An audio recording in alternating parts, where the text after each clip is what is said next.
Não, faz favor. Eu, como leitora, só te conheci através da televisão. Estava convencida que que o teu pai tinha ido para Lisboa. Para Lisboa? Para Lisboa, como todos. Não. Eu sei que foste todo. E entanto, estava o meu marido a levantar a mesa.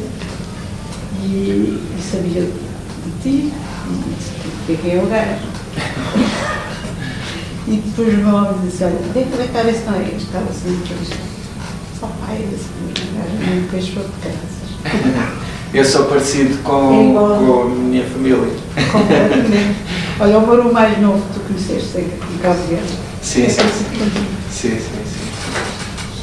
A casa onde nós vivemos é da minha avó, bisavó, Isabel Peixota, que era de não sei quantos avós. Pois. Peixota. Mas lá diz Peixota. Tentar, no fundo, organizar aqui algumas ideias. Sim. Mais difícil do que isso, tentar transmiti-las de forma perceptível relativamente àquilo que eu pretendo dizer. Pegando nisto que estamos, de facto, aqui a falar, de história, de caminho, de destino, do que somos e da nossa envolvente, eu, não conhecendo esses pormenores, conheço a escrita e depois temos cruzado aí pontualmente algumas circunstâncias ligadamente aqui. Mas encontro um paralelo e uma linha condutora com a qual eu me identifico e que me leva, no fundo, a ler, e já li. Já li antes de ir, e encontra-se aqui também, se calhar até de uma forma mais explícita do que antes, porque há aqui de facto pontos focados que são ditos na primeira pessoa, que nós percebemos, e nesse aspecto também me sinto de alguma forma confortado, porque posso tratar por tudo. Claro. Porque alguns dos aspectos principais que foram focados aí são aqueles aspectos principais que eu vi no livro. O que de alguma forma diz que eu consegui perceber alguma coisa, e por outro, o que às vezes não consigo. Sim, claro, e também vamos ver, as minhas intenções podem ser diferentes daquilo que o livro efetivamente é. Enquanto ponto de vista, e até tinha estado aqui no fundo sem desvendar, porque normalmente a minha mulher depois lê a seguir, mas sem desvendar e sem trazer no fundo aqui desmistificar, ou no fundo criar, ou deixar de criar o interesse público. Portanto, há aí aspectos que colocam aquilo ali. Mas onde é que eu queria chegar essencialmente? Nesta descrição e trazendo para uma realidade mais prática e mais próxima de nós, eu tenho-me identificado. Nós temos alguns anos de diferença, eu sou um bocadinho mais velho, mas muito do que eu vejo descrito de Galvez, estando a falar de Galvez, como podemos estar a falar de Minho, como podemos estar a falar de Algarve, ou aqui, de Coimbra e da sua região, eu identifico-me porque me está próximo relativamente à minha vivência. Portanto, e é uma das razões que me leva e que me atrai na leitura.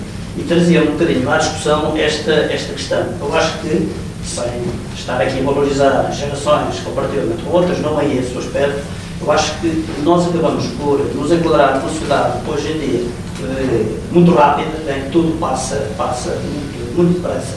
Muitas das vezes não temos tempo, ou não queremos, ou não fazemos esse esforço de nos tentar compreender dentro dos enquadramentos sociais, de valores e de uma série de coisas que também estão aqui a referir, e acho que há um papel que poderia, e que é seguramente importante, e no fundo era isto que eu queria discutir ouvir, que é de transmitir, e estamos a falar da perplexidade dos teus filhos quando dizem, não havia pizzas aqui há uns tempos, como não havia telemóveis, como não havia um concerto de rock, como não havia televisão e como não havia uma série de coisas, não é?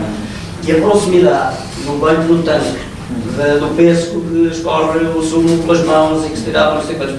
Eu acho que há aqui um papel importante de transmissão, de conhecimento e de realidade, e da nossa própria realidade próxima, acho que com todos, uns mais urbanos, outros mais rurais, que os teus livros trazem e que contam, e que é importante, de facto, para a nossa percepção do que somos hoje e dos valores que, naturalmente, se calhar alguns vamos tendo de uma forma e outros de outra, e vamos perdendo alguns que serão eventualmente essenciais, e para as quais não temos apego, porque, de facto, não conhecemos também a realidade. Portanto, tentando resumir, acho que esta proximidade, esta ideia de proximidade à terra, proximidade à família, proximidade aos pais, os valores, e aquilo em que pensamos em determinada fase da nossa vida.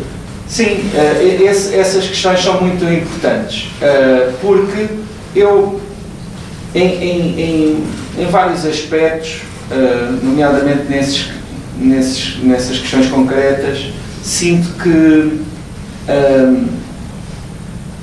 quando há um desequilíbrio muito forte, perdemos um pouco. Ou seja, o que é que eu quero dizer com isto? Como eu dizia, eu não sou só as Galveias. Aliás, eu costumo dizer a brincar que aqui Galveias, aqui o resto do mundo. E eu acho que Portugal também não é só as Galveias. Ainda assim, não podemos dizer que Portugal é só a Ponte Vasco da Gama e a Expo 98, não é? Nem podemos dizer que também não é isso, não é? Ou seja, eu sinto, não é? Agora vai ser uma discussão aqui aberta, mas eu sinto uma coisa que para mim é muito importante. Falámos aqui de história e a história é fundamental, não é? Para nós nos avaliarmos, para nós nos compreendermos. E eu tenho pessoalmente uma característica muito curiosa, que é nasci em setembro de 1974. Isso é fundamental para a minha vida. Isso é um aspecto marcantíssimo na minha vida. Eu, ao longo, não é, dos livros que tenho escrito e também das reflexões que tenho feito acerca desse assunto, eu percebo que nós, até 1974, não é, vivemos, não é, um regime político e uma situação que nos isolou e que nos quis definir e quis construir uma identidade que em muitos aspectos nos restringia e que era artificial, não é? E a partir do momento em que houve a libertação dessas restrições,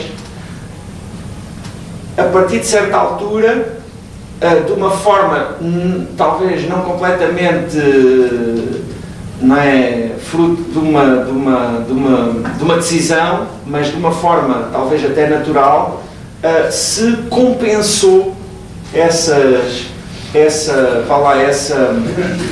necessidades, tentando construir uma nova identidade que excluía completamente essa outra. Ou seja, eu digo este exemplo com alguma frequência, que é a senhora viúva, toda vestida de preto, com um lenço preto na cabeça e com um buço, que era do pré, não é? Do antes do 25 de Abril. Ela, a partir daí, nós deixámos de querer ser identificados com ela, não é? Por tudo aquilo que ela representava, não é? Mas isso é injusto para essa senhora, porque essa senhora, ela não é uma fotografia parada a preto e branco. Se nós falarmos com ela, não é um ícone estético, ela tem outras dimensões, não é? E ela tem uma importância grande para aquilo que nós somos. Não porque ela seja salazarista, porque ela se calhar nem era salazarista, não é? Quer dizer, mas porque ela era a minha avó. Quer dizer, querem que eu renegue a minha avó? Não dá. Tipo, eu posso renegar a minha avó, mas eu continuo a ser neto dela, não é? E é um pouco isso que eu acho importante. Ou seja, falar descomplexadamente desse Portugal, não é? Trazê-lo, às vezes, mostrá-lo por aquilo que ele realmente é e não pela imagem parada que construímos à volta dele e que é uma simplificação e um clichê. E, ao mesmo tempo, também não fechar as portas não é, ao longe, que também nos diz respeito, não é? Portugal, até pela sua história, não é? Tem a questão da Tailândia. Portugal, não é? Foi um país que teve, ou foi um povo, se quisermos, que teve uma presença na Tailândia e que inclusivamente tem marcas históricas na Tailândia da presença de portugueses por lá. E também não temos que ter medo disso, não é? Mas na realidade em que estamos, em que aqui no meu telefone me chega a informação de todo lado, uma verdadeira outra fake news, como diz o outro, ou na televisão que ligo, ou o rádio do carro, ou os livros todos que estão aí que falam, não é, de todas as realidades e mais alguma, pronto, não são ameaças.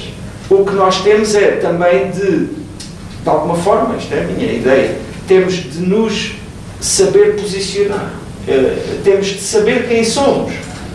É claro, isso é uma busca infinita, não é? Sabermos quem somos não termina, mas tentarmos já é muito, não é? Não querermos fazê-lo, não é?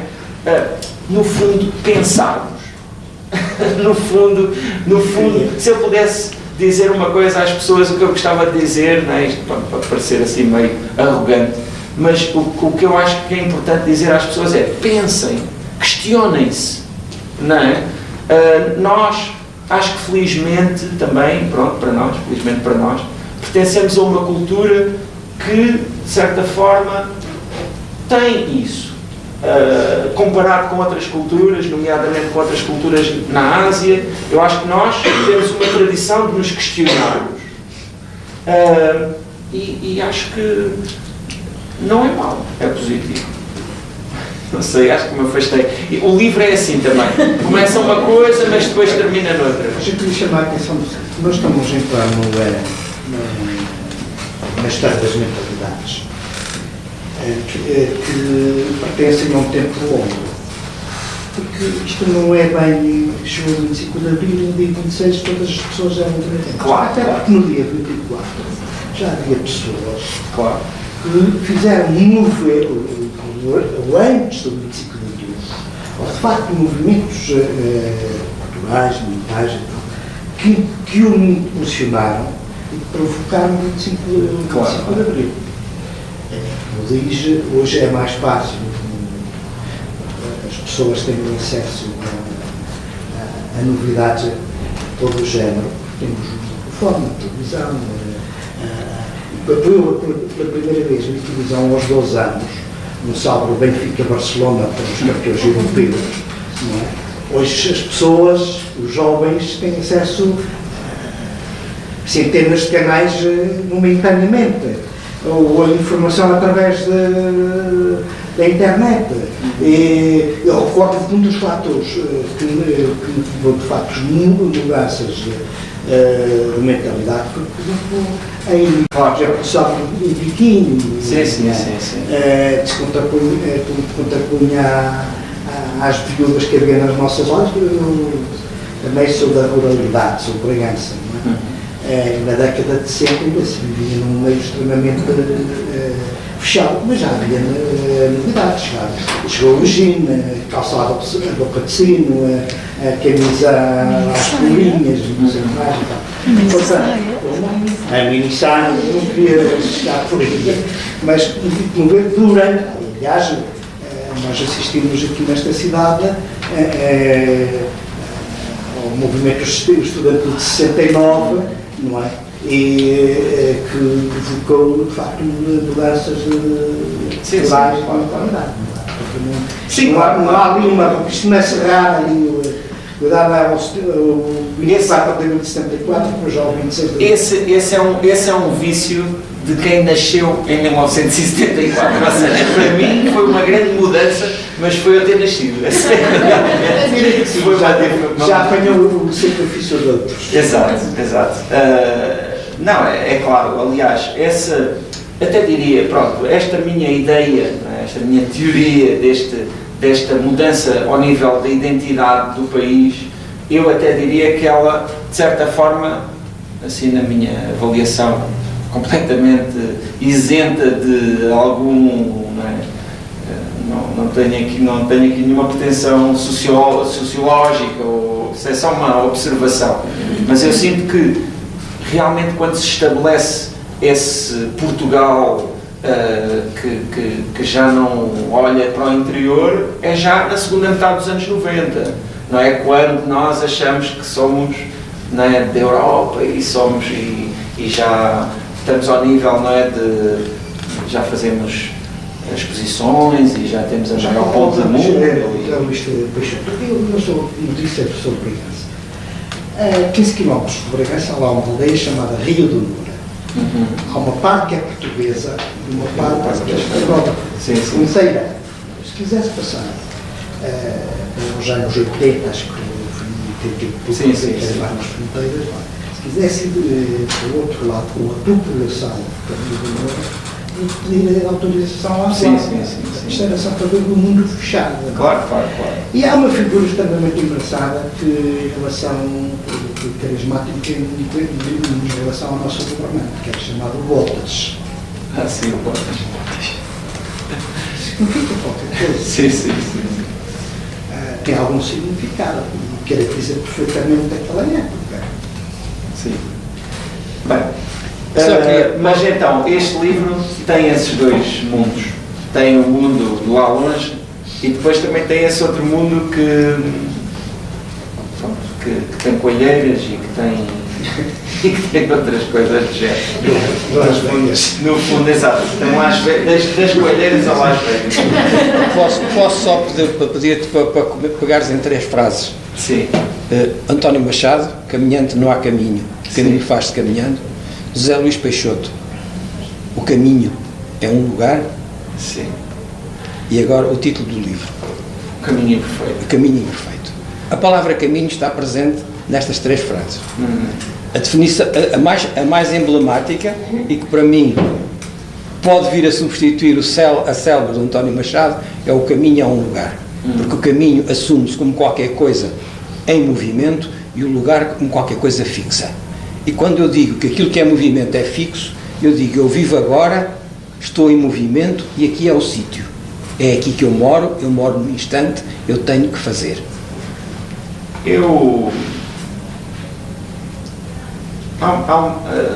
Às vezes, não é, refletir sobre estes temas acaba por ser uma reflexão sobre o tempo. Não é? E o tempo tem uma série de características que efetivamente é difícil pô-las em causa, e uma delas é o seu caráter irreversível.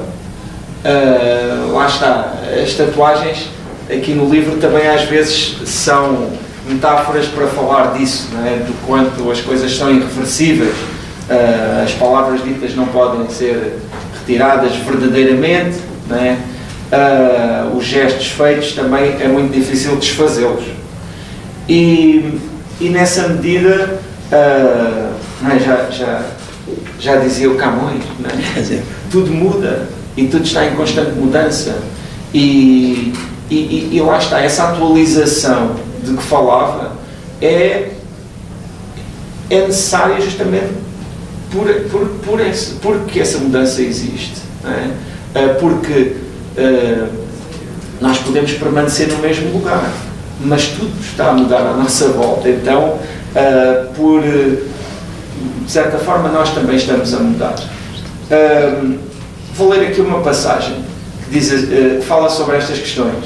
Diz assim: o velho que imagino que serei é o velho que gostaria de ser. Se morrer antes, não chegarei a velho, esse ou outro. Pode também acontecer que chegue a velho, mas que por motivos invisíveis desde aqui não consiga ou não possa ser exatamente esse velho. Então, a sua única existência será a minha ideia. Ou seja, esse velho que eu imagino não chegará a ser mais do que isto que já é. De modo semelhante, a criança que fui é a criança que acredito que fui. Se a criança que sou capaz de recordar não coincidir com a que realmente fui, então essa criança não existiu realmente. A sua única existência é a minha ideia. O que também é uma coisa meio angustiante, não é? Quer dizer, se calhar a criança que nós recordamos está deturpada por vários, não é, problemas da memória e se calhar a criança que nós fomos não coincide com essa. E, no entanto, ambos estão aqui, velho imaginado e criança recordada. E também eu estou aqui, entre eles, para onde me dirijo, de onde venho. Lá está, as coisas das direções, não é? A imperfeição com que recordo e com que imagino não me permite afirmações infalíveis. A única certeza é de que estou em movimento.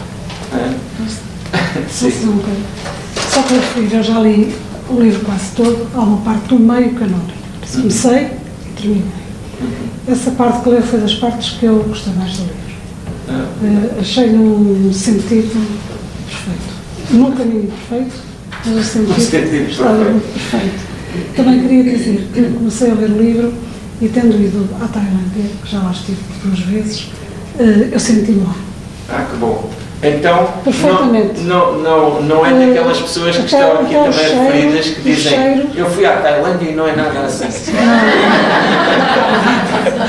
Não, senti-me no box, não vi as tatuagens, não vi, os cheiros, a comida, as ruas, as pessoas e, como há bocado disse, um caleidoscópio de tudo.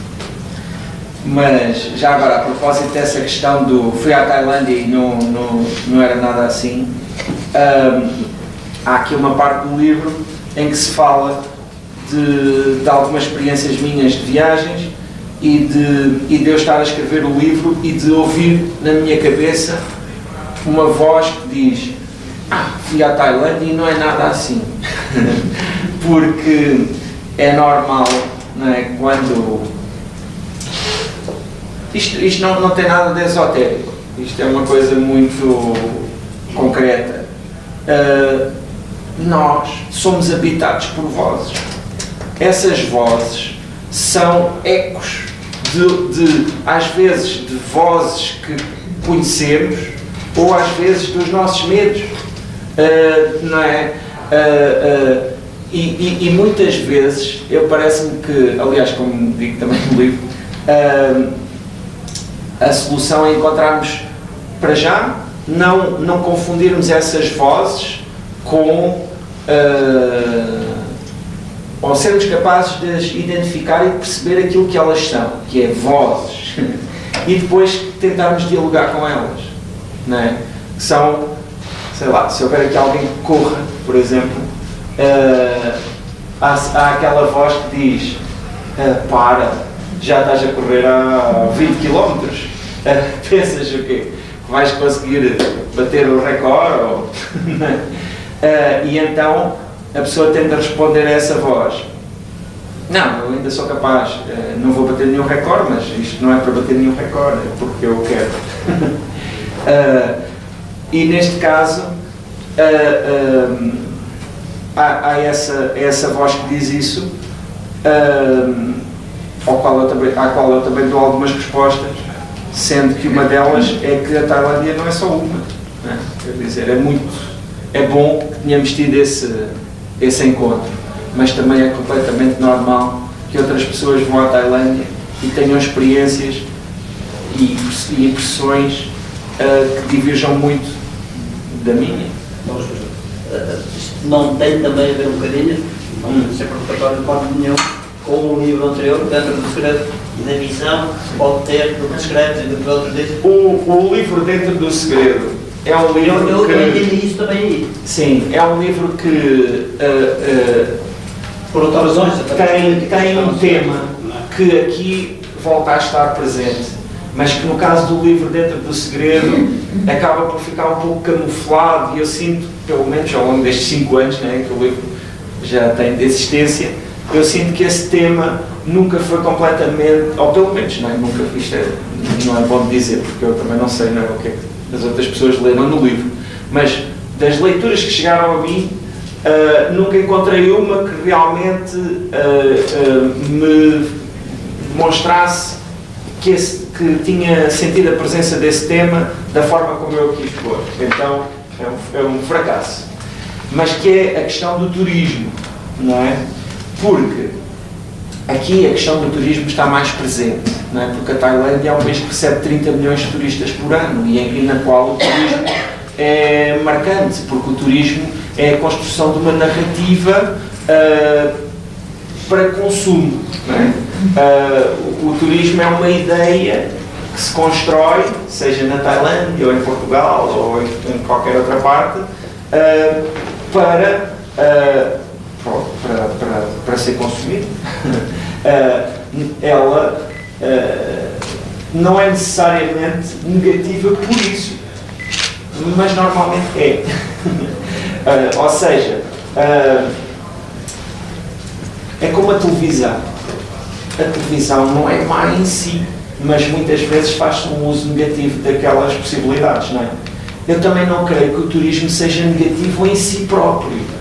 Ainda assim, quando distorce a cultura, quando se constrói uma cultura para, não é, porque é o que achamos que os outros querem encontrar, não é? Exato. Então, aí é um pouco, não é, perverte um pouco todo o sentido, não é, da coisa. E aí os lugares passam a ser parques temáticos, não é? É curioso porque eu acabei de escrever este livro numa estadia que tive de 2 meses em Praga. E Praga é incrível. O centro de Praga, os checos,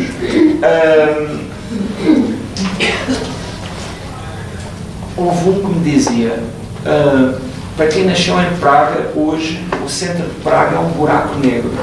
Nós não queremos falar sobre isso e também fingimos que não existe, porque vai-se ao centro de Praga e não há praticamente um checo, a não ser que esteja a servir às mesas ou que esteja a fazer alguma espécie de negócio. Todas aquelas pessoas naquelas ruas são visitantes. Há uma ponte conhecida em Praga que é a Ponte Carlos. É incrível. Se quiserem fotografar a Ponte Carlos com menos de 50 pessoas, não sei, têm de ir assim às 6 da manhã ou às 5h30, não sei, porque a Ponte Carlos está sempre assim com 1 metro em hora de ponta. Vamos ver. Isto traz questões muito complexas, porque qual é a solução para isto? Será que as pessoas, as massas, digamos assim, não têm o direito de ver a Ponte Carlos? Será que não têm o direito de conhecer o centro de Praga? Será que não têm o direito de ir à Tailândia ou onde quer que seja? Pronto. Essa resposta não é muito evidente, não é? E as questões que levanta são complexas. Mas voltando à questão, o Dentro do Segredo também fala disso, também fala do turismo. É claro que é um turismo que acaba por ser ali ofuscado pela situação extraordinária, né, daquele país, mas não deixa de ser um turismo. E ali, na Coreia do Norte, é um turismo que, em certos aspectos, é puro e duro, ou seja, é mesmo no mais elementar do turismo. Tanto que os indivíduos até constroem uma realidade para nós irmos lá visitar, não é? Olha, estamos aqui a ver uma fábrica onde produzimos não sei o quê. E estão lá uns tipos com o melhor fatinho a fingir que estão a trabalhar, não é? Isso é muito interessante. E, de certa forma, é um símbolo do que acontece noutros lugares. De outras formas, às vezes um pouco mais camufladas. Por exemplo, quando se vai a Praga, para usar assim um exemplo estrangeiro, para não ser, não é, muito... o centro está completamente cheio de umas coisas que são feitas numa espécie de grelhadores e que têm uma massa que cheira bastante a canela. Toda a gente consome aquilo congelado, com chocolate, com Nutella, com não sei o quê. Aquilo, não há qualquer relação daquele alimento com praga. mas parece que a pessoa sente-se na obrigação. Agora tenho de comer, porque isto é daqui. Não é? Mas quer dizer, é completamente artificial. No livro fala-se de... Pronto, vamos ver. Não é muito aprofundado, porque também não é essa a proposta do livro. Mas fala-se um pouco de antropologia do turismo, que são estudos antropológicos dedicados exclusivamente ao turismo e que se tem vindo a desenvolver desde os anos 60 e que hoje são um tema dentro da antropologia. E quer dizer, há muito tempo que já se identificou essa situação em que estamos aqui na nossa aldeia, não é? Vêm cá os visitantes e eles olham para os nossos ténis e dizem: mas isso não é bem tradicional, e nós ficamos tristes por estar a decepcioná-los e na próxima vez compramos uns sapatos, não é? Quer dizer, ou eles dizem Sumol? Não, vinho tinto. Mas quer dizer, o Sumol também tem a sua tradição, não é? Não é uma bebida. E não, pronto, estes foram maus exemplos, mas o que eu quero dizer é que muitas vezes, não é, por exemplo, na Tailândia, aquelas pessoas que estão em muitos restaurantes vestidas com roupas tradicionais, elas, não é, acabam o horário, vestem as roupas normais, não é? Mas vestem as roupas tradicionais para fazer aquela encenação. Pronto, não é crime, mas é importante também estarmos atentos e percebermos que a realidade não é essa. Há uma passagem aqui do livro, muito curtinha, que eu vos vou ler, que é relativa a isto. É mesmo muito curta, são só 3 frases, acho eu. Diz assim: estive num dos mercados flutuantes dos subúrbios de Bangkok, mas decidi não escrever sobre isso. Apenas escrevi que não escrevi sobre isso. Porque os mercados flutuantes de Bangkok, que são num barquinho, que são em barcos, nos canais, eventualmente, não sei, nos anos 50, 60, 70, podiam ser uma realidade. Mas hoje são uma encenação. Olha, mas eu fui lá em 1970. 71. Já foi há bastante tempo. Foi. E na verdade havia um mercado flutuante com muitos barcos e eu vi pessoas a vender no mercado. Sim, mas no isso... Rio. Bem, sem querer... Não é? Ainda o meu filho mais 71 foi há 40 anos. Porque Zé Luís também não era nascido. Não. O meu filho Foi há mais 45 anos. é da sua idade. Havia isso. Fui lá passados 20 anos. E eram uns barquinhos que tinham um motor, que nos levavam a passear, tudo completamente diferente. Sim, mas eu vi a realidade. Eu acho que, como eu disse, não é crime, mas convém estarmos... Eu, quando venho aqui, venho sempre mais para ouvir, porque eu costumo ser sempre interventivo e aqui venho mais para te rever e para te ouvir. Gostava a ouvir e a questionar. Não é só o turismo que é uma encenação. Até que ponto é que a nossa vida não é uma encenação? Sim. Hoje em dia, com a representação que fazemos também. Mas vou-te dar uma coisa. Eu, quando vi o livro, não vi o livro, ação, ao contrário da ação que é indefetível, eu leio-os todos, eu não os li todos. Normalmente é o contrário. Agora em casa ela lê primeiro e eu leio. Há aqui uma curiosidade, ela também é assim. E ela comprou-me e disse: não vou ler isto. Não vou ler isto, não deve ter grande interesse para isto de viagens,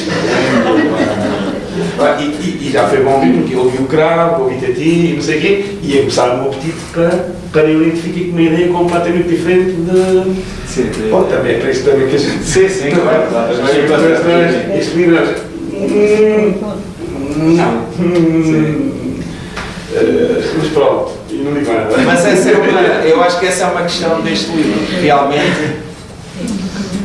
Não, é curioso,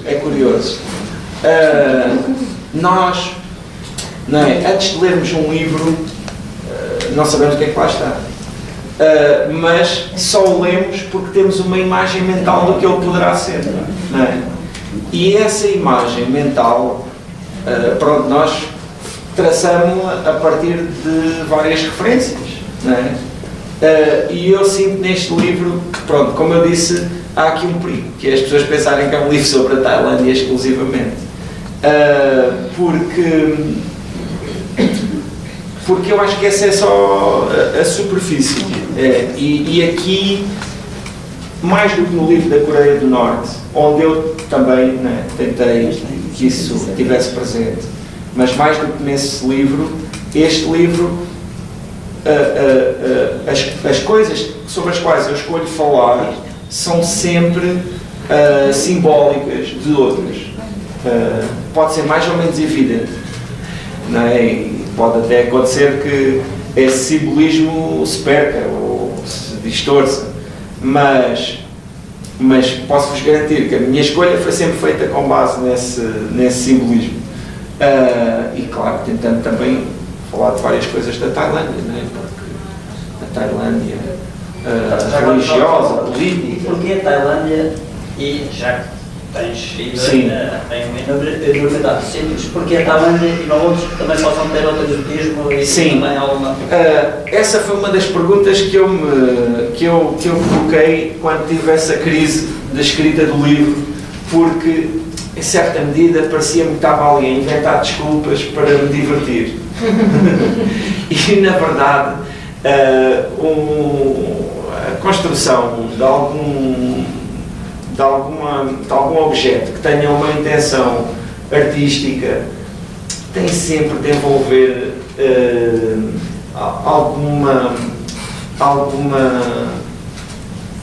algum sofrimento.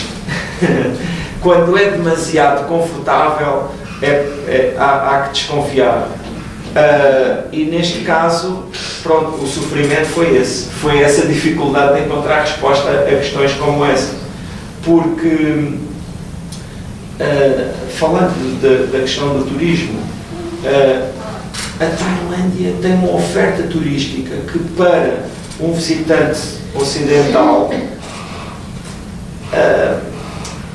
quase que é tóxica, no sentido em que temos uma realidade completa, não é? Que cuida de todas as nossas necessidades. Temos as massagens, temos as praias, temos os monumentos, temos a comida, temos, não é? Depois até há o turismo sexual, há todas as dimensões, não é? A Tailândia tem um catálogo de oferta turística, não é? Que vai do 8 ao 80. E realmente, para mim, também me pareceu, a partir de certa altura, um desafio interessante aceitar isso. Porque, vamos ver, aceitar isso e, de certa forma, ultrapassar isso. Porque, se, no caso da Coreia do Norte, tinha ali a vantagem de ter um tema que podia ser atraente pelo pouco inacessível que era, a Tailândia, como eu disse, recebe 30 milhões de visitantes por ano. Tem quase, se não estou em erro, 90 a 100 mil visitantes portugueses por ano. É muito impressionante, não é? E então há essa ideia de acessibilidade da Tailândia que, a meu ver, é um pouco enganadora, porque há uma atração particular que eu tenho aqui e que também me inclinou para o lado da Tailândia, e que é a Ásia.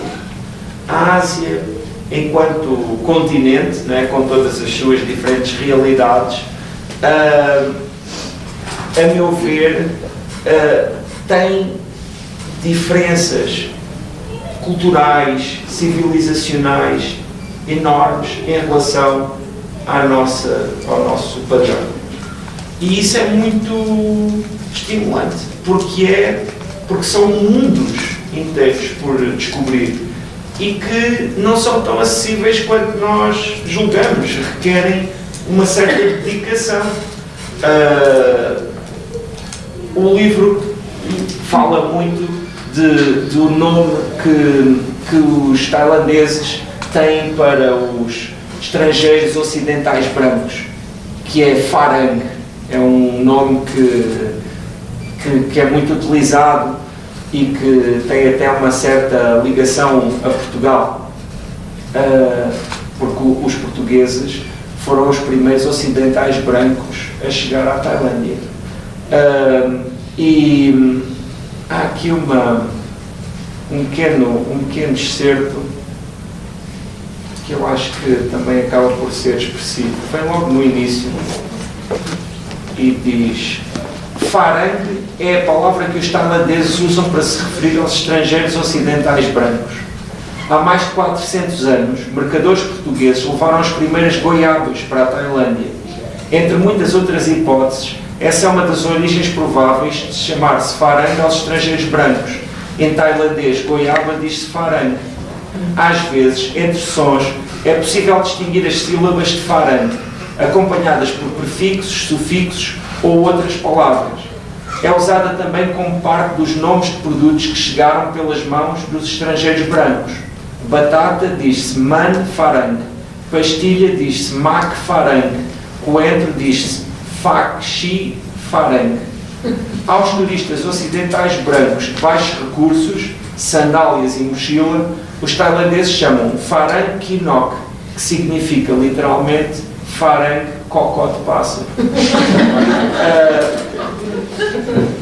É muito curioso porque a Tailândia é um país que tem uma certa dualidade, uma certa contradição às vezes na forma como lida com os estrangeiros.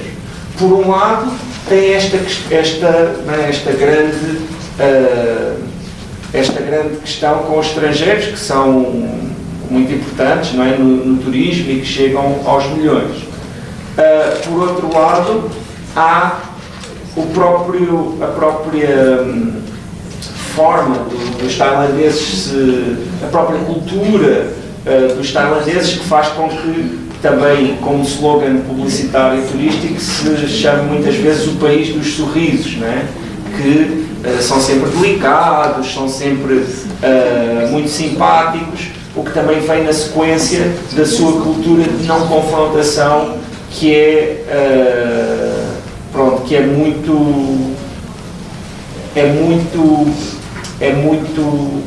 importante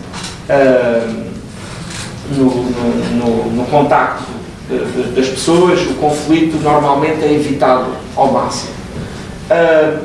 Mas depois, por outro lado, também há a exclusão dos estrangeiros em muitos elementos daquilo que é para os tailandeses.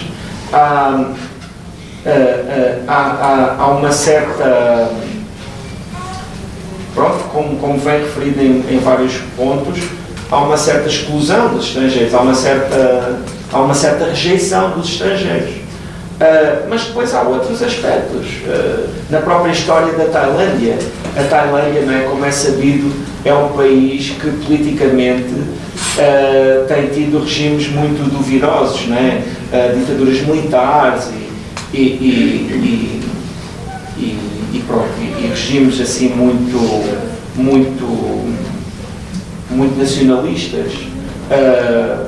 Se não estou em erro, agora já não sou capaz de saber ao certo, mas acho que é o terceiro verso do hino da Tailândia, é Tailândia para os tailandeses, não é?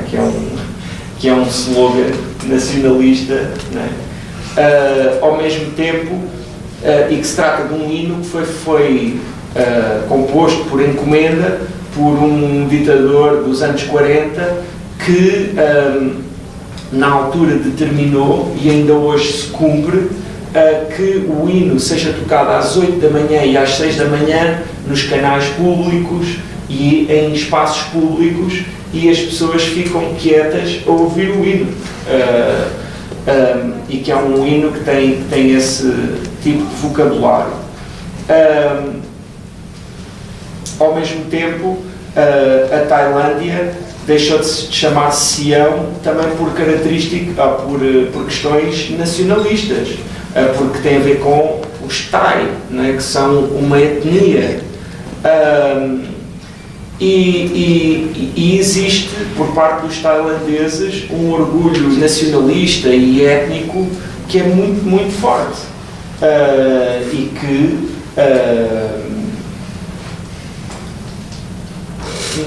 na sua raiz estabelece uma fronteira bem clara, não é, entre eles e os outros, não é? E pronto, já não sei bem porque é que estava a dizer isto, mas esses aspectos também são relevantes aqui, porque tinha a ver com a questão da Coreia do Norte, não é? Não, eu perguntei o porquê da Tailândia. Ah, sim, porquê da Tailândia. Já me desta parte. Pronto, porque a Tailândia levanta essas questões todas, não é? E porque também dentro dos lugares que eu poderia escrever, seria um daqueles que eu já tinha, vá lá, uma bagagem que podia desenvolver o suficiente para escrever um livro, porque para fazer isso também tem de se ter pelo menos uma mínima, não é, ambição de conseguir construir um retrato que seja coerente e que seja, não é, que não seja injusto para com todos aqueles milhões de tailandeses, não é? Posso fazer uma pergunta rápida, peço desculpa. É o seguinte, eu primeiro conheci o José Luís Peixoto através de uma entrevista que deu à rádio. Estava a dar os primeiros passos na escrita na altura e penso que foi a propósito de um programa. O José Luís foi convidado por ser alentejano, por ser do Alentejo, e a propósito de um programa que a Biblioteca de Beja tinha para despertar o gosto pela leitura nas crianças e nos jovens. Pronto. E lembro-me que pronto, o José Luís Peixoto foi uma coisa que me ficou, como tinha sido despertado em si o gosto pela leitura, que deu tão bons resultados, e eu fiquei sempre com curiosidade, sobretudo a nível da língua, sobretudo a nível de como nos joga as palavras, com as palavras, não é? Como dizia o nosso Miguel Torga, nos dicionários são repositórios de palavras mortas, é preciso fazer a vida. E como realmente joga com elas e tem melhorado muito, quer dizer, tem se aperfeiçoado muito. E é muito jovem ainda. Mas estava eu a dizer, eu dou bons resultados e faltou-me uma coisa que eu prometi a mim própria, que é a primeira vez que estivesse consigo, passados estes anos todos, só aconteceu agora, em que idade sentiu mesmo esse despertar para a leitura, Pela leitura? Sim, pela leitura. Eu, durante toda a minha infância e adolescência, eu nunca achei que fosse uma pessoa que lesse mais do que as outras. Isso nunca foi algo que eu achasse que me definia. Nunca pensei, eu sou um leitor, eu sou diferente dos outros porque leio muito. nunca senti isso. Eu, muitas vezes, debatia-me com dificuldades para ler, no sentido em que encontrava leituras que me aborreciam, que me chateavam, não é? Quer dizer, coisas que não me cativavam. E então, como encontrava muitas leituras dessas, também, pronto, às vezes havia outras que me cativavam muito, mas não era assim, e confesso que ainda hoje não é assim uma coisa completamente sem contrapartidas. Eu não gosto de ler todos os livros. Eu gosto de ler, mas não gosto. É curioso isto, eu nunca tinha pensado nisto, porque se calhar não é um pouco abusivo a pessoa dizer eu gosto de ler. Depende. Há coisas que eu não gosto de ler. Há coisas que são uma estucha. Não é? Eu gosto de ler quando eu gosto de ler. Não é? Eu gosto de ler quando eu gosto do que estou a ler. E quando eu realmente comecei assim, a focar mais na leitura e começou a ser uma coisa ali que teve muitíssimo presente naquele período, foi assim, talvez nos 15 anos, mas eu já tinha lido muito antes. Já tinha, quer dizer, muito. Pronto, lia aqueles livros da Blyton e lia há uma coisa que eu li sempre muito porque tinha isso em casa e que me tocava muito, que são os autores neorrealistas portugueses. Porque, lá está, porque nasci depois do 25 de Abril. E porque esses livros tiveram ali uma fase em que foram muito publicados. Nos anos 60. Não, mas mais tarde, quando depois se começou a publicar aquelas coisas que antes tinham uma certa dificuldade de circular. Foram incluídos nos programas Alguns, escolares. a Loja da Bola, por exemplo, o Aquilino não podemos mas o Aquilino eu nunca não li nessa altura. Eu, Aquilino Ribeiro, só li já. Mas era leitura obrigatória o Malhadinhas. Mas isso era. Mas no meu tempo não era. No meu tempo não era. No meu tempo era os Jardins, leituras obrigatórias e que na verdade também foram importantes para mim, mas essas eram os Júlio Diniz, os Maias. Um livro que para mim foi uma leitura obrigatória e que me marcou muito, mas lá está, pela pessoa que também me acompanhou nessa leitura, que era o professor, que foi o Eurico Presbítero. Uma leitura, se calhar, se eu tivesse chocado com esse livro assim sozinho, não sei se teria tido o mesmo proveito, não é? Porque também é muito importante termos alguém que nos acompanhe. É um privilégio, faz a diferença nos jovens, não é? Sejam crianças ou adolescentes. É muito difícil, aquela ideia do self-made man, a maior parte das vezes é um engano, é uma historieta, não é? Porque ninguém se faz completamente sozinho. Há sempre aquelas pessoas ali que num determinado momento fazem a diferença e às vezes até pode acontecer que elas nem deem completamente por isso. Porque estamos todos em fases diferentes, não é? Porque hoje eu leio livros que me marcam. Por acaso até estou a ler um livro espetacular que aproveito para vos recomendar já a seguir, mas já não os leio como os lia quando tinha 16 anos. Esse olhar já não existe. Mas agora, esse livro é muito interessante. É uma leitura assim mesmo. Agora até vão ficar a pensar bem de mim, porque é um livro enorme, que se chama Longe da Árvore. E é de um autor que se chama qualquer coisa Solomon e que escreveu um grande ensaio sobre a depressão, que é o livro mais conhecido dele, mas que eu não li. Mas este livro, que se chama Longe da Árvore, é um livro fascinante sobre pais e filhos. Mas pais que têm filhos, vá lá, diferentes, nomeadamente diferentes deles. Pais que ouvem e que têm filhos surdos, pais de altura média que têm filhos anões. E o livro fala um pouco, por um lado, sobre como é que os pais vivem isso, como é que os filhos vivem isso, e ao fazê-lo fala também muito concretamente sobre cada uma dessas situações. Olha só aqui o exemplo da surdez e dos anões, mas há muitos outros casos lá. E o que é fascinante, porque são temas que nós, pelo menos eu, não sabia metade das coisas que tenho lido ali, e ao mesmo tempo também fala muito sobre a identidade, não é? sobre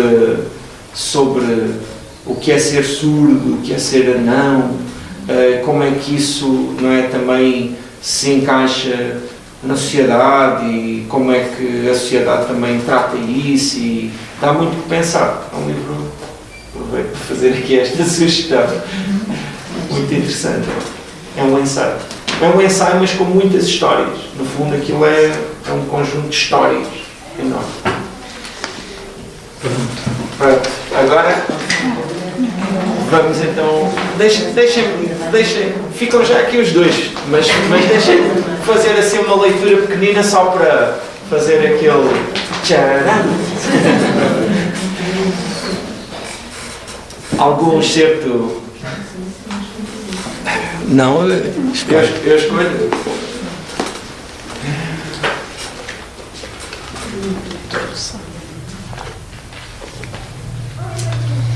Então, não sei, página 93. 90, ainda obrigado. 93. Embora este livro, como ele é fragmentado. 93? Quantos? 93? Sim. Qual? Os tempos? Quando eu andava na universidade. Esse é tão pequenino. Quer dizer... Então, esse é pequenino, mas então eu vou ter de ler esse complementado com outro. Porque é aqui para defender as minhas irmãs, senão elas ficam mal vistas. Diz assim: quando eu andava na universidade, morava na Póvoa de Santa Iria, linha da Azambuja, e ia ao bairro Alto quase todos os fins de semana. Quando as minhas irmãs andavam na universidade, moravam na Avenida da Liberdade, a pouco mais de 20 metros da Calçada da Glória, e até hoje nunca foram ao bairro Alto. Mas, agora vou ler uma outra parte, que diz assim: barrigadas de rua. Quando eu era muito pequeno, a minha irmã dava-me barrigadas de rua. Essa expressão, inventada por ela, significava que eu adorava ir para a rua e ela me levava, me enchia a barriga de estar na rua. Mais tarde, quando já estudavam na universidade e vinham passar o fim de semana à casa, as minhas irmãs traziam sempre um hambúrguer embrulhado em papel. Compravam-no na Rua das Portas de Santo Antão. Esse era o único lugar em Lisboa onde se podia comprar um hambúrguer como os dos filmes: pão, alface, tomate, molhos e batatas fritas. Faltavam 10 anos para abrir o primeiro McDonald's em Portugal. Chegava sempre um pouco esmagado, o pão ensopado nos molhos e na carne desfeita, as batatas geladas. Mas eu comia muito devagar, apreciando as nuances desse alimento moderno a que chamavam ketchup. Durante os anos que as minhas irmãs estudaram em Lisboa, trocávamos cartas, e eu no mesmo envelope das cartas que a nossa mãe lhes escrevia. Na escola, até à 4ª classe, a profissão mais comum dos pais dos meus colegas era tratorista. Lembro-me de desafiar os outros rapazes para brincar aos cowboys e eles não saberem o que eram cowboys. Eu sabia, porque as minhas irmãs me tinham ensinado.